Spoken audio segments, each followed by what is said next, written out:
දන්නවද මුදලාලි අලුත් ඉතිහාසඥයෙක් රටට පහළ වෙලාලු.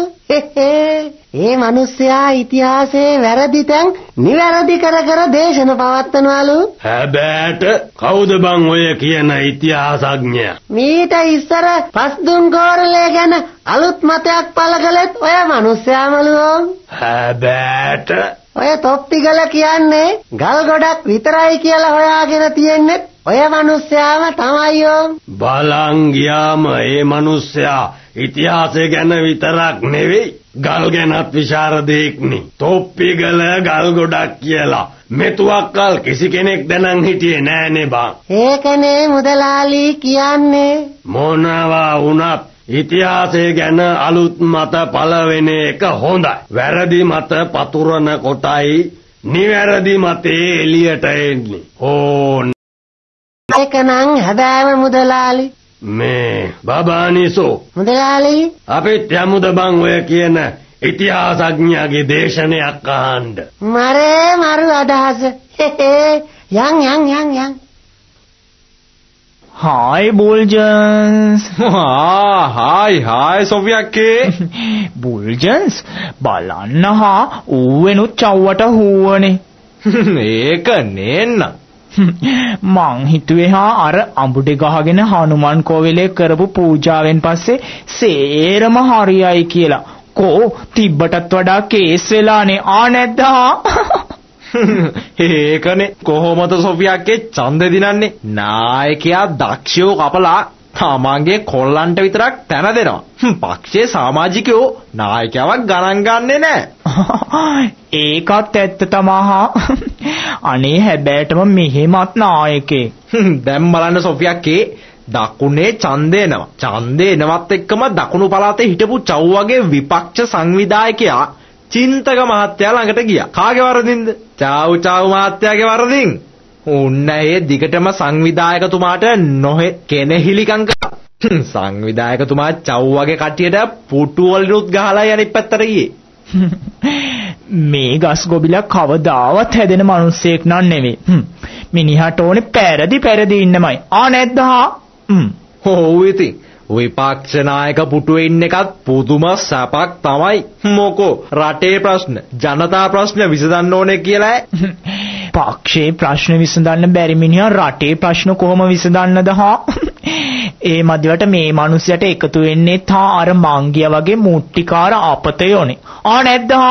අනේ නොදකින් මේ වගේ හැලපේකා. අං තට්ටුවක් විතරයි අඩු.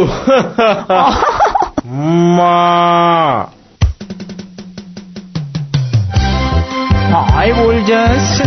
සොෆියාගේ බලන්න Buljans කොච්චර දේවාල ගානේ කෝවිල් ගානේ ගියත් මිනිහට දිනන්න බෑනේ. මිනිහට දිනන්න බෑ සොෆියාගේ. ඕක අරුමයක් නෙමෙයිනේ.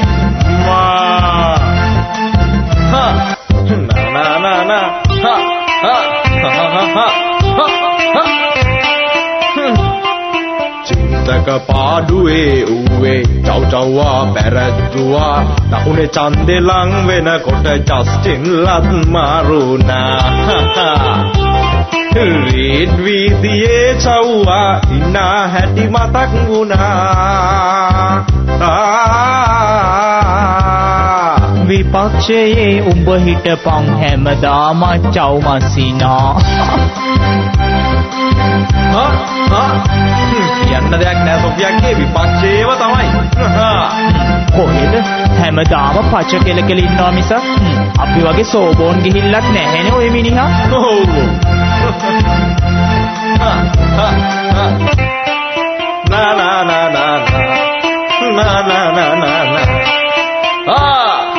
කොළඹ රටේ ඉපදුනාට ගම ඊටින් චව්වා පෙරවැවත් ගඳ ගැහුවා වාගේ අද නුඹේ කතා. කෝට් පෑය ඇගේ දරන් මෝඩ හිනා පතුරවනා. ඊළඟ ඡන්දෙත් පෙරදිලා නොවේ යමන් ciao මස්සිනා.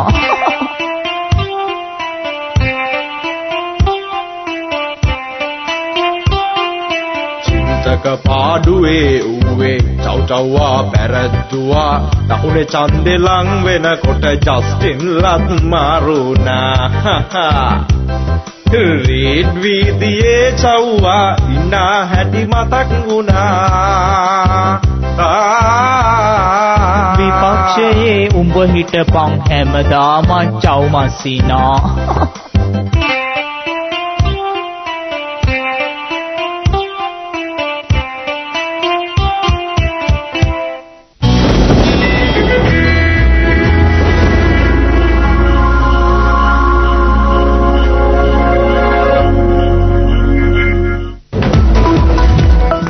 Kait teko le paket tekan. Teki? දැන් හැම ග්‍රෑම් 400 මේ පැකට් එකකට නම් ග්‍රෑම් 50 වටවල කහට පොයත් එකක් මිලි වැඩි ශක්තියක් වැඩි මාසයක්.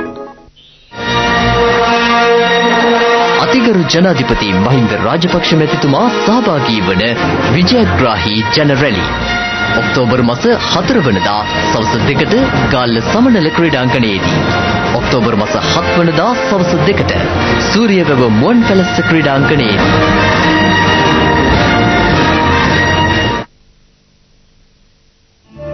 වස්තුව වෙනුවෙන් දබර නොකරන්න දරුවනි. මහානදම් පිරීමට මා යා යුතු මොහොත එළඹපොත්. නෑනේනි. සත්කාර විඳීමට ඔබ අපේ නිවසට පැමිණිය යුතුමයි. තථාගත සම්මා සම්බුදු රජාණන් වහන්සේගේ මෙහෙණි සස්නෙහි සෝනා තෙරණිය නමින් පැවිදි වූෙමි.